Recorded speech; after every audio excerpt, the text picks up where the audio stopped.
কত এলাকায় এই মসজিদ গুলো, আর ওই এলাকার বাড়িগুলো একটা। কথা বলেন ঠিক কিনা? বাড়িগুলোর দিকে তাকাইলে একা একটা বাড়ি করে লক্ষ লক্ষ টাকা। আর ওই এলাকায় একটা মসজিদ, শত শত মহল্লার মানুষ, তারপরেও দেখবেন মসজিদের অবস্থা এলাকার বাড়িঘর থেকেও, বিল্ডিং এর থেকেও একটু দুর্বল। কথা বলেন ঠিক কিনা?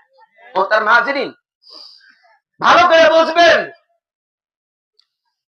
অনেকের, যাদেরকে আল্লাহ অর্থ সম্পদ দান করেছেন, তারা এক একজন ড্রাইভার, এক একজন কেয়ারটেকার, ম্যানেজার ইত্যাদি একা পালে, একা তারা পরিচালনা করে, একা বেতন দেয়।